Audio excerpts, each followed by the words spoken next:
Kisahmuslim.com. Kisah penggugah jiwa. Khalid bin Walid, pedang Allah yang tak terkalahkan. Bagian ketiga. Pembebasan Irak. Setelah Allah Subhanahu wa Ta'ala mengaruniakan kemenangan kepada kaum muslimin dalam memerangi orang-orang murtad dan orang yang enggan membayar zakat, Abu Bakar As-Siddiq menyadari bahwa bahaya besar yang selalu mengancam daulah Islam yang berada di perbatasan wilayah muslimin, yaitu Persia di Irak dan Romawi di daerah Syam. Oleh karena itu, As-Siddiq segera memerintahkan Saifullah Khalid bin Walid untuk berangkat bersama pasukannya menuju Irak. Sang pejuang Islam pun berangkat ke Irak. Ia mulai dengan operasi mengirim surat kepada seluruh gubernur bawahan Kisra dan wakil-wakilnya di berbagai kota dan pelosok daerah Irak. Ia ajak mereka kepada Allah Subhanahu wa Ta'ala dan masuk ke dalam Islam. Jika tidak mau, mereka mesti membayar jizyah atau pilihan terakhir, yaitu perang. Mata-mata yang disebarkannya di berbagai tempat melaporkan tentang jumlah pasukan yang sangat banyak yang telah disiapkan oleh pemimpin-pemimpin Persia di Irak. Pedang Allah yang terhunus tidak menyia-nyiakan waktunya. Ia segera mempersiapkan pasukannya untuk menghancurkan kebatilan dan seolah-olah bumi dilipatkan untuknya secara sangat menakjubkan. Dari pertempuran Dhatus Salasil dan terbunuhnya Hurmuz, seorang panglima pasukan Persia di tangan Khalid bin Walid, menuju pertempuran Al-Madhar, lalu pertempuran Al-Walijah, pertempuran Ulais, pertempuran Umi Ghashiyah, kemudian penaklukan Al-Hirah, yakni ibu kota Persia di Irak, lalu pertempuran Al-Anbar, pertempuran Ainut Tamar, lalu menaklukkan Daumatu Jandal, di mana rajanya melanggar perjanjian yang telah disepakati bersama Rasulullah Sallallahu Alaihi Wasallam, kemudian pertempuran Khanafis, pertempuran Al-Hasid, pertempuran Al-Mudayyah, dan pertempuran Al-Firad. Setiap Saifullah Khalid bin Walid meraih satu kemenangan yang membanggakan seluruh kaum muslimin. Ia segera disambut oleh kemenangan lain yang lebih besar dan lebih hebat. Belum sempat Persia bangun dari sebuah kekalahan telak, mereka kembali menderita kekalahan yang jauh lebih telak dan menyakitkan di hadapan pahlawan Islam yang tak terkalahkan. Khalid bin Walid mengirim kabar gembira dan 1/5 dari harta rampasan perang kepada Abu Bakar As-Siddiq. As-Siddiq sangat gembira mendapat kabar tersebut. Lalu ia berkhutbah di depan para sahabat sambil memuji-muji dan mengakui kejeniusan Khalid bin Walid dalam strategi perang yang luar biasa. Dan As-Siddiq lebih tahu dengan tokoh-tokoh yang telah ditunjuknya. Ia berkata, "Wahai sekalian kaum Quraisy, sesungguhnya singa kalian telah mengalahkan singa yang sesungguhnya." Lalu ia merobek-robek dagingnya. Tak akan ada lagi wanita yang mampu melahirkan sosok seperti Khalid bin Walid. Petualangan yang berbahaya. Khalid bin Walid menjadikan Hirah sebagai markas atau pangkalan militer utama di Irak. Dari sana ia mulai bergerak jika ingin terjun ke sebuah peperangan, dan ke sana ia akan kembali jika situasi sudah tenang. Setelah selesai dari pertempuran Firat dan daerah-daerah perbatasan Syam sudah ditaklukkan, ia menginstruksikan pasukannya untuk kembali ke Hirah. Ia memerintahkan Asim bin Amr untuk mengomandokan barisan depan pasukan dan Syajarah Ibnul Az untuk mengomandokan barisan bagian belakang. Khalid sendiri berjalan di bagian belakang pasukan. Pasukan mulai bergerak dengan membawa segala peralatan dan perangkat perang yang berat-berat. Di sini, Khalid melakukan sebuah petualangan yang sangat berbahaya. Dengan beberapa orang-orang dekatnya, ia pergi ke Masjidil Haram untuk melaksanakan ibadah haji. Ia pergi ke Mekah dengan melewati jalan yang belum pernah ditempuh sebelumnya. Ia melewati padang pasir yang sangat sulit dan melalui jalan yang sangat berbahaya. Akhirnya, ia sampai di Mekah dan berhasil melaksanakan ibadah haji tahun itu. Setelah itu, ia segera kembali ke dalam barisan pasukan bagian belakang sebelum mereka sampai di Hirah. Tak ada yang menyadari petualangan dan ibadah haji yang dilakukan oleh Khalid serta beberapa orang yang ikut bersamanya. menaklukkan wilayah-wilayah Romawi. Abu Bakar As-Siddiq menyiapkan pasukan yang sangat banyak untuk menaklukkan Romawi. Ia telah memilih sahabat-sahabat terbaik untuk memimpin pasukan-pasukan tersebut. Di antaranya adalah Abu Ubaidah ibnul Jarrah radhiyallahu anhu, Amr bin As radhiyallahu anhu, Yazid bin Abi Sufyan radhiyallahu anhu, dan Syurahbil bin Hasanah radhiyallahu anhu. Ketika berita tentang pasukan kaum muslimin sampai ke telinga Heraklius, penguasa Romawi, ia menyarankan kepada para menteri dan panglima-panglimanya untuk berdamai dengan kaum muslimin dan tidak berperang. Tapi para menteri dan panglimanya tidak mau menerima saran itu. Mereka bersikeras untuk tetap berperang. Mereka lalu menghimpun pasukan yang jumlahnya mencapai 240.000 prajurit. Pasukan Romawi berhenti di sebuah lembah dan berkemah di pinggir lembah tersebut. Mereka menjadikan lembah itu sebagai parit yang membatasi mereka dengan kaum muslimin. Akhirnya, kaum muslimin mengepung mereka selama 3 bulan. Kedua pasukan sama-sama tidak bisa saling menyerang. Ketika pengepungan tersebut cukup lama dan cukup berat bagi kaum muslimin, mereka mengirim surat kepada khalifah untuk mengabarkan jumlah pasukan Romawi yang sangat banyak dan meminta bantuan kepada khalifah. Setelah As-Siddiq membaca surat dari para komandan tersebut, segera terlintas dalam pikirannya nama seorang pembungkam kaum murtad, penakluk Irak, dan membersihkannya dari Persia, pedang Allah yang selalu terhunus, dan pahlawan yang tak terkalahkan, yaitu Khalid bin Walid radhiyallahu anhu. Wajah khalifah segera bersinar. Ia berkata dalam hati, "Khalid yang cocok untuk tugas ini. Demi Allah, aku akan membuat bangsa Romawi melupakan bisikan-bisikan setan dengan kedatangan Khalid bin Walid." As-Siddiq menulis surat kepada Khalid bin Walid. Dalam surat itu, ia menyayangkan petualangan Khalid yang berbahaya, tapi sekaligus memberi selamat atas kemenangannya. Khalifah juga mengingatkan dan memberinya nasihat, lalu memotivasinya untuk membantu saudara-saudaranya para komandan perang di Syam, dan menyempurnakan nikmat Allah terhadapnya dengan menaklukkan Syam, sebagaimana ia telah menaklukkan Irak, serta dengan menghancurkan kekuatan Romawi, sebagaimana ia telah menghancurkan kekuatan Persia.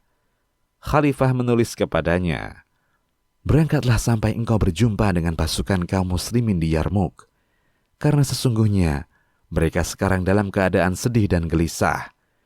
Tapi jangan lakukan lagi apa yang telah engkau lakukan, karena sesungguhnya dengan pertolongan Allah, tak seorang pun yang dapat membuat pasukan gelisah, seperti halnya dirimu, dan tak seorang pun yang dapat menghilangkan kecemasan dari pasukan selain dirimu. Semoga niat yang baik dan kemenangan selalu menyertaimu, wahai Abu Sulaiman. Maka sempurnakanlah perjuangan, dan semoga Allah menyempurnakan nikmat-Nya untukmu. Jangan sampai kesombongan merasuki dirimu, yang akan membuatmu merugi dan hina. Jauhi dirimu dari menyebut-nyebut amal, karena Allah yang berhak menyebut-nyebut karunia-Nya, dan Dialah yang berhak memberi balasan." Khalifah melanjutkan, "Berangkatlah sampai engkau tiba di Syam. Di sana, engkau akan bertemu Abu Ubaidah ibnul Jarrah bersama pasukannya. Apabila engkau berjumpa dengan mereka, maka engkaulah yang memimpin seluruh pasukan. Wassalamualaikum warahmatullah." Iman dan etika yang mulia. Khalid bin Walid menaati perintah Abu Bakar As-Siddiq. Ia amanahkan wilayah Irak kepada Muthanna bin Harithah bersama pasukannya. Ia bergerak menuju posisi pasukan muslimin di wilayah Syam. Sebelumnya, ia telah mengobarkan semangat dan mengokohkan iman seluruh pasukannya. Ia berkata, "Jangan sampai semangat juang kalian berbeda, dan jangan sampai keyakinan kalian lemah. Ketahuilah bahwa sesungguhnya pertolongan itu datang sesuai dengan niat yang terhunjam, dan pahala akan diberikan sesuai dengan tingkat keikhlasan. Sesungguhnya seorang muslim tidak sepantasnya membanggakan sesuatu yang ia lakukan, karena itu semua atas pertolongan Allah Subhanahu wa Ta'ala."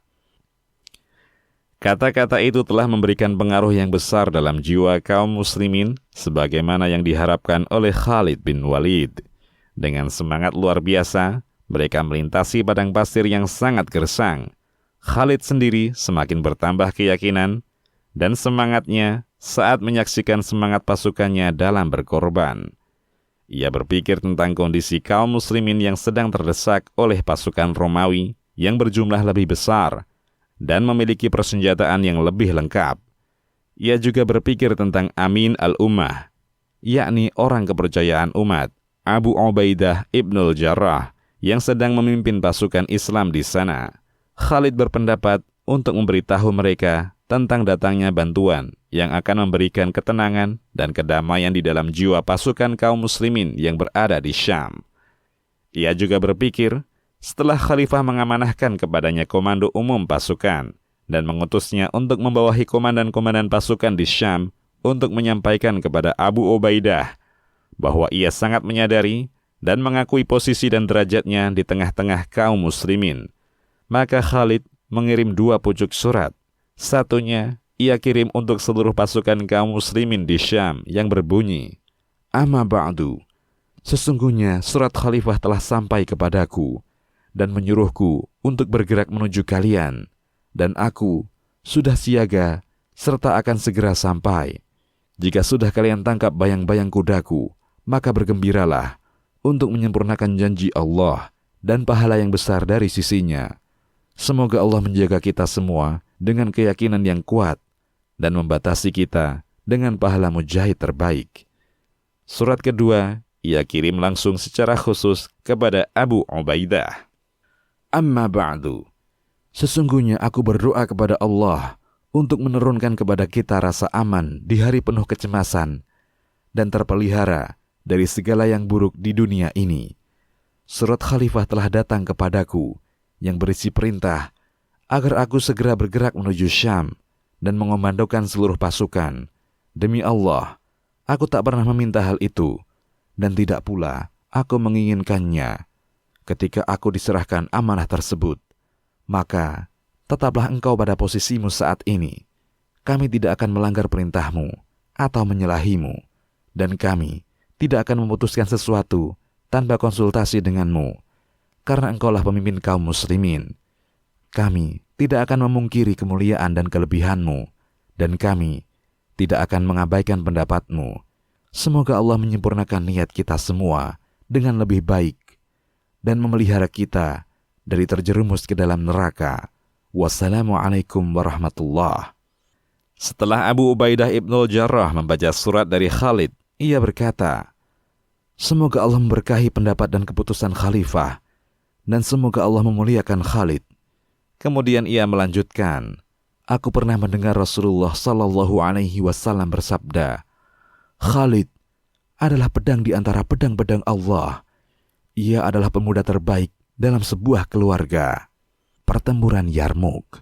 Seluruh pasukan muslimin berkumpul setelah komando dipegang oleh Khalid bin Walid radhiyallahu anhu.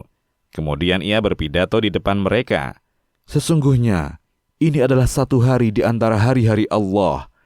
Tidak sepantasnya ada kesombongan dan kezaliman. Ikhlaskan niat jihad kalian dan tujuan Allah Subhanahu wa Ta'ala dengan amal kalian." Setelah itu, sang pahlawan yang tak terkalahkan ini memegang tali kekang kudanya, lalu mengangkat panji tinggi-tinggi, seraya menyerukan pekikan jihad. "Allahu Akbar, bertiuplah angin surga." Peperangan berlangsung dengan sangat sengitnya, tak ada bandingnya. Pasukan Romawi terjun berpeleton-peleton bagaikan gunung. Mereka menghadapi perlawanan dari kaum muslimin yang tidak mereka duga-duga sebelumnya. Pasukan muslimin memperlihatkan potret perjuangan dan pengorbanan yang sangat mencengangkan dari prajurit-prajurit yang berani mengorbankan jiwa mereka, dan juga dari kekokohan semangat mereka.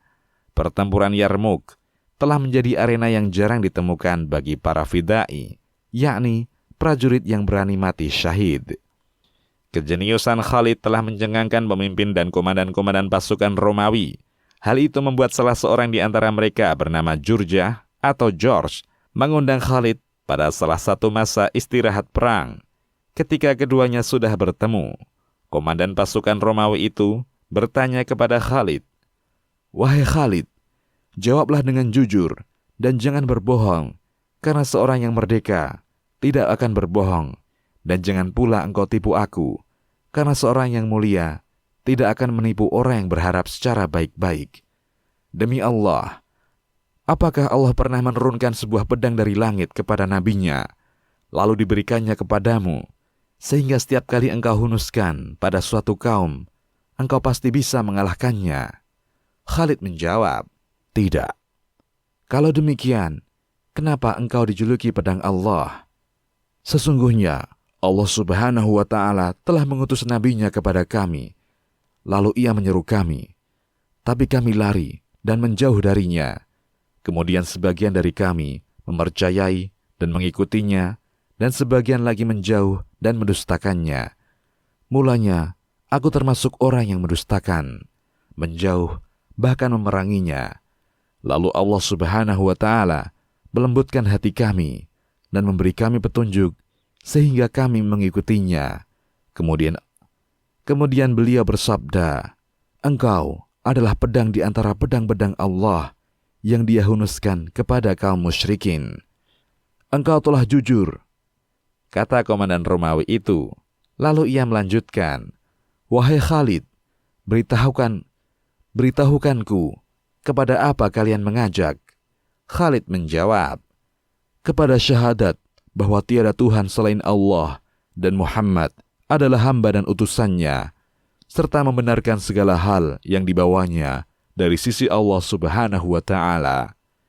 Komandan Romawi itu mulai mendekati Khalid. Ia berkata, "Ajarkan aku Islam." Akhirnya Jurjah atau George masuk Islam. Kemudian ia berwudu dan salat 2 rakaat karena Allah. Hanya itu salat yang sempat ia kerjakan. Tak berapa lama setelah itu, kedua pasukan kembali memulai peperangan. Jurjah, sang komandan Romawi itu, berperang mati-matian di barisan kaum muslimin untuk mengejar syahadah, sampai akhirnya ia memperolehnya. Perang berakhir dengan sangat hebat. Kaum muslimin di bawah komando Khalid bin Walid telah berhasil merebut kemenangan dari taring-taring Romawi dengan sangat mengagumkan. Khalid menyerahkan kembali kepemimpinan kepada kepemimpinan kepada Aminul Ummah, Abu Ubaidah Ibnul Jarrah, setelah wafatnya Abu Bakar As-Siddiq dan naiknya Umar bin Khattab sebagai khalifah baru. Khalid tetap menjadi seorang tentara yang jenius dan legendaris. Keikhlasannya tidak kurang dan semangatnya tak pernah melemah. Ia tak pernah kekurangan ide-ide hebat karena ia adalah pedang Allah dan seorang pejuang Islam sejati. Wafatnya sang pahlawan. Sekarang tibalah saatnya sang pahlawan untuk istirahat. Bumi tak pernah menyaksikan sosok sepertinya yang membuat seorang musuh tak bisa tenang. Tibalah saatnya bagi tubuhnya yang letih untuk beristirahat. Dialah yang disifati oleh sahabat dan musuhnya sebagai seorang yang tidak pernah tidur dan tidak membiarkan orang lain tidur. Tapi baginya, andaikan disuruh memilih, tentu ia akan memilih agar usianya dipanjangkan oleh Allah Subhanahu wa Ta'ala beberapa tahun lagi untuk meneruskan perjuangan dan menghancurkan benteng-benteng kekafiran dan kemusyrikan, serta melanjutkan amal dan jihad di jalan Allah Subhanahu wa Ta'ala. Di saat ajal akan menyebut Khalid bin Walid, ia menangis dengan pilu. Adalah sebuah tragedi baginya ketika hidupnya berakhir di atas kasur, sementara ia telah menghabiskan usianya di atas punggung kuda dan di bawah kilatan pedang untuk berperang bersama Rasulullah Sallallahu Alaihi Wasallam, membungkam pelaku-pelaku kemurtadan, dan meratakan singgasana Persia di Irak dan Romawi di Syam dengan tanah. Ia berkata, "Aku telah merasakan ini dan itu di medan perang, dan seluruh bagian dari tubuhku terdapat bekas pukulan pedang, lemparan panah, atau tusukan tombak. Tapi sekarang, aku akan mati di atas kasur, seperti matinya seekor unta. Tidak akan pernah tidur mata orang-orang pengecut. Kemudian ia berkata lagi, aku telah mengejar kematian di tempatnya, tapi aku tidak ditakdirkan untuk mati kecuali di atas kasurku. Tak ada satu amal pun yang lebih aku harapkan setelah kalimat La ilaha illallah, selain satu malam yang aku lalui dalam keadaan siaga, sementara langit mengguyurkan hujannya sampai pagi. Kemudian pada pagi harinya, kami melancarkan serangan terhadap kaum kafir. Khalid bin Walid sangat mencintai jihad fisabilillah. Ia pernah berkata, aku tidak tahu dari hari yang mana aku hendak lari. Apakah dari hari yang Allah berkehendak untuk menghadiahkan syahadah kepadaku, ataukah dari hari yang Allah berkehendak untuk menghadiahkan kemuliaan kepadaku dengan kemenangan yang gemilang. Ketika Abu Darda radhiyallahu anhu datang menjenguknya di akhir-akhir kehidupannya, ia berwasiat kepada Abu Darda, sesungguhnya kuda dan senjataku sudah aku infakkan untuk digunakan demi jihad fisabilillah, sementara rumahku di Madinah untuk disedekahkan, dan aku sudah meminta Umar bin Khattab sebagai saksinya. Dialah sebaik-baik penolong terhadap Islam, dan aku sudah limpahkan wasiat dan pelaksanaannya kepada Umar. Ketika hal itu sampai kepada Umar bin Khattab radhiyallahu anhu, ia berkata, semoga Allah subhanahu wa ta'ala merahmati Abu Sulaiman. Apa yang di sisi Allah lebih baik baginya dari apa yang ada padanya. Ia telah wafat dalam keadaan bahagia dan hidup dalam keadaan terpuji. Tetapi aku lihat masa tidak akan berhenti. Umar bin Khattab ikut mengantar jenazahnya. Ibu Khalid bin Walid mendendangkan beberapa bait syair yang berisi kelebihan-kelebihan Khalid. Ia berkata, engkau lebih baik dari sejuta kaum. Ketika para tokoh banyak tersalah, pemberani, engkau lebih berani dari singa. Engkau lebih berani dari singa. Laki-laki kuat mempertahankan diri dari anak-anak singa. Dermawan, engkau lebih dermawan dari hujan yang mengguyur menggenangi lembah-lembah. Mendengar itu, Umar bin Khattab berkata, demi Allah, engkau benar. Sesungguhnya ia memang demikian adanya. Demikian, wallahu a'lam. Kisahmuslim.com. Kisah penggugah jiwa.